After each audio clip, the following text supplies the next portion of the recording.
Hello, everyone. Here are the latest analyses of today's important developments. The death sentence for the Crimean fortress, and the tide has officially turned. After more than a decade of dominance, Putin's unsinkable aircraft carrier is suddenly turning into a deadly trap with no way out. Is Moscow facing the most bitter and humiliating defeat in modern history in the Black Sea? With the last lifeline cut, entrapment has started.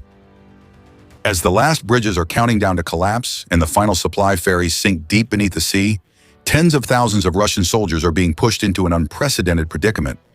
A suffocating siege is turning the peninsula, once sacred, into an island of despair. The Russian Black Sea Fleet is now nothing but ruins. Hundreds of millions of dollars worth of super warships are one by one turning into piles of scrap metal at the bottom of Sevastopol Bay due to Ukraine's brutal and sophisticated attacks. Here is the content and detailed analysis. The decisive battle for Crimea, the complete liberation of Crimea, begins. Ladies and gentlemen, the geopolitical chessboard of Eastern Europe has never witnessed a turning point or an event with such profound consequences as what happened in 2014. While the world still mistakenly believes that the fierce war between Russia and Ukraine only broke out recently, in reality, the seeds of this conflict were sown more than a decade ago.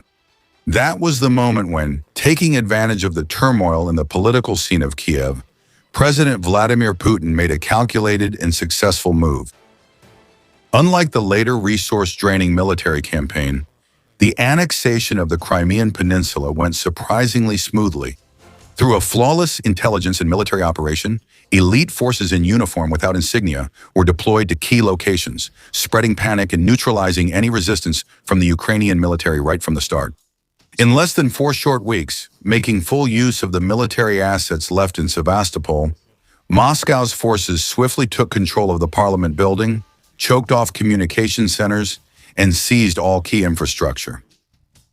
This event was not simply a case of territorial seizure, but a strategic masterpiece aimed at capturing what Mr. Putin himself once described as an unsinkable aircraft carrier. Controlling Crimea and the naval base at Sevastopol means holding the lifeline of the Black Sea, extending the tentacles of power as far as the Mediterranean, and deeply intervening in the Middle East hotspot. Whoever controls this land manipulates the vital trade routes and holds the vast oil and gas resources lying beneath the sea. That's why this invaluable strategic position was fully exploited by Russia to pave the way for a major armed intervention. The peninsula was rapidly transformed into a vast militarized stronghold, a steel fortress with tens of thousands of stationed soldiers. Ammunition and heavy equipment were stockpiled before being unleashed like a flood, bombarding the southern regions of Ukraine. The sky over Crimea was constantly torn apart by countless missiles and drones, raining firepower down on the cities and trenches of the defending forces. The main supply line, the strait linking the peninsula to Russia, was running at full capacity to support the war effort. However, despite all efforts to establish absolute dominance, the elite leadership in Moscow has never had a single peaceful day in this land. Because from the very first days when the sky was filled with smoke and fire, officials, leaders, generals, and the entire Ukrainian nation swore with their blood to reclaim this peninsula, longing for the day when they could completely wipe out all traces of the enemy's military presence. They didn't just make declarations at the negotiating table. Even when they had to brace themselves against fierce waves of attacks along hundreds of miles of front lines stretching across Donetsk, Luhansk, and Kherson, the command in Kiev remained determined to turn Crimea into a deadly land for any occupying force. That strong message was sent through firepower and destruction. The Ukrainian army continuously struck the peninsula with thunderous blows, starting with swarms of drones targeting the heart of the Black Sea Fleet in Sevastopol. The vital supply route, the Crimea Bridge, was repeatedly shaken by terrifying explosions, especially the deadly attacks in July 2023, which continued until June 2025. A series of proud warships were sunk to the bottom of the sea, air defense missile launchers were completely wiped out, while garrison bases were repeatedly engulfed in flames under the power of Storm Shadow cruise missiles and kamikaze drone squadrons. The climax of this attrition campaign was the tragic raid codenamed Crab Trap. It was a rain of missiles that struck directly at the headquarters of the Black Sea Fleet in September 2023, taking the lives of more than 30 high-ranking officers and causing hundreds of casualties among the soldiers. From a military analysis perspective, these strikes could be weeks or even months apart, leading observers to mistakenly believe they were just sporadic harassment attacks. In reality, this was a shrewd encirclement gambit. Every radar destroyed, every ammunition depot blown up, was part of a meticulous strategy to systematically weaken the enemy's defensive capabilities, forcing the Russian military to constantly live in a state of extreme anxiety and vigilance, day and night. Throughout that process, Ukraine demonstrated remarkable patience and a grand strategic vision. They wanted to reclaim their territory, but wisely avoided sending all their ground forces to the peninsula, since that risked vulnerabilities elsewhere and would have given valuable land to the Russian military. They pulled back, gathered their forces, and quietly undermined the enemy's foundation. And now the wheel of history seems to be turning toward a decisive turning point. That extreme patience is beginning to bear fruit as the situation moves into 2026. This is the moment when the strength of the Ukrainian army reaches an unprecedented peak in the history of the war. Their domestic defense industry is rising with tremendous strength.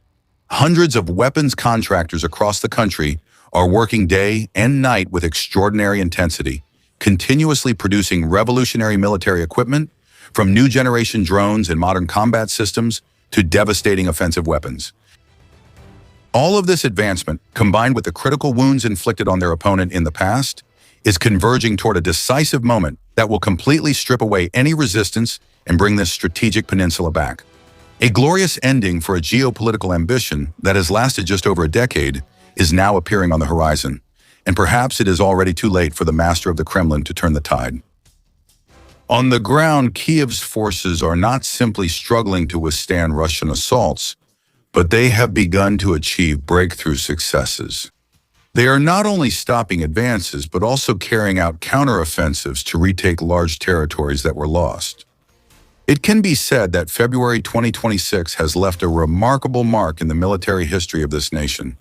This is the first time since 2023 that the Ukrainian army has actually regained more land than the amount they lost to their opponents. The situation is changing dramatically as Kiev is about to receive a game-changing trump card, a support package worth 90 billion equivalent to about 105 billion USD from the European Union. This massive support package had been unilaterally blocked for a long time by Hungarian Prime Minister Viktor Orban. However, after a bitter defeat in the parliamentary election on April 12, the era of Orban has officially ended, opening the door wide for a financial flood to pour into Ukraine. These resources will be a powerful boost for the domestic defense industry, helping Kiev purchase equipment, ammunition, and essential supplies to continue increasing pressure on the enemy. Meanwhile, on the other side of the front line, Russia has never appeared so exposed and weakened. The political defeat of Orban means that Putin has lost one of his last remaining allies within NATO and the European Union, causing Moscow's political influence to be seriously eroded on the international stage. On the front lines, the pace of Russia's advance has dropped to its lowest level in many years.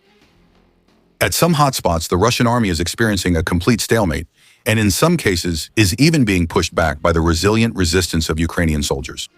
In other areas, although there are still small advances, the pace is so slow that it hardly makes any strategic difference. The Kremlin's army is facing alarmingly severe losses of manpower and equipment. Each month, tens of thousands of Russian soldiers are removed from combat due to death or serious injury. Desertion and mass surrenders are spreading like a chronic disease. Even the new recruits who follow orders have to face a harsh reality. They usually can only hold out for no more than 2 weeks in the deadly frontline zones before having to be replaced by new waves of soldiers. What is even more concerning for Moscow is that recruitment statistics are dropping sharply while the casualty rate continues to rise. Throughout the first quarter of 2026, Russia was unable to recruit enough troops to make up for the massive losses on the battlefield. The Russian army is becoming smaller and weaker than ever before, and the prospect of an obvious victory for Moscow is gradually fading like an illusion.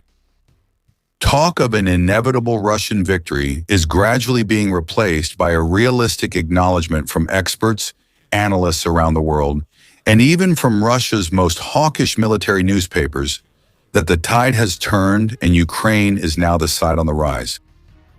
Lieutenant General Ben Hodges, who served nearly 40 years in the United States Army and was the former commander of the U.S. Army in Europe, believes that this is the golden moment for Kiev to step up the pressure on the Crimean front. From the perspective of this highly experienced general, although fierce fighting is taking place everywhere, Crimea is truly the decisive area for the entire war. This peninsula holds invaluable symbolic and strategic significance for both sides. For Mr. Putin, Crimea is a sacred land, an inseparable part of Russia. However, its real value lies in its ability to project power over the entire Black Sea. If Ukraine can reclaim Crimea and regain control of strategic ports and airports, the face of this war will completely change.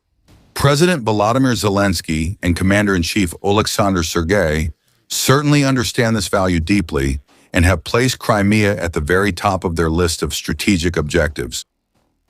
Even though a direct ground assault on the peninsula may not happen immediately, because it is not truly necessary yet, but the world will soon witness more intense and persistent attacks on airports, air defense systems, and Russia's key targets.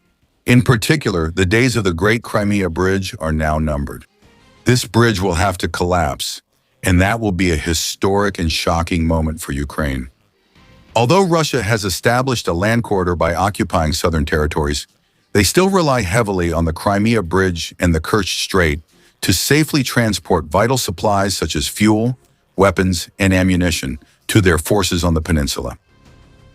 If this bridge is destroyed, the entire remaining Russian forces in Crimea will be completely isolated. They will lose their safe retreat route to the mainland and be cut off from the continuous supply line from the Krasnodar region. Not only is this a military blow, but it's also a humiliating disgrace for the Kremlin when a project worth nearly $4 billion USD is wiped off the map. Ukraine has proven its capability by successfully attacking this bridge 3 times, using a combination of drones and underwater explosives. With increasing military strength and more powerful missiles and drones, Ukraine is fully capable of bringing those massive bridge spans crashing down into the deep sea. The scenario of a 4th attack on the Crimea Bridge is likely already well into preparations. In the meantime, Ukraine has begun to intensify its strikes on the peninsula, destroying more of the enemy's valuable military assets.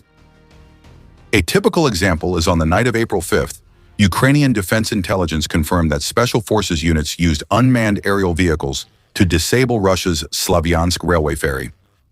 This was the last railway ferry still operating across the Kerch Strait, which was responsible for transporting equipment and ammunition for Russian forces in Crimea. With all transport ships of this type having been destroyed or damaged, Russia will certainly face mounting difficulties in coordinating resources. This forces them to rely on the Crimean Bridge more heavily and frequently, inadvertently turning this structure into a higher value target than ever before, awaiting the final blow from Ukraine. Facing the risk of the Kerch Bridge being destroyed, the Kremlin leadership may be considering a risky backup plan involving the flow of logistics through the occupied Donbass territories and from there down to the peninsula via Russian-controlled Kherson. However, geopolitical observers all recognize that this is a move fraught with unpredictable dangers.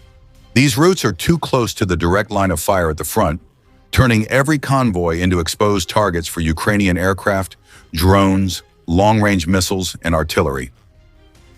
In the sky, Kiev's watchful eyes are always on duty day and night, silently stalking every sign of enemy movement.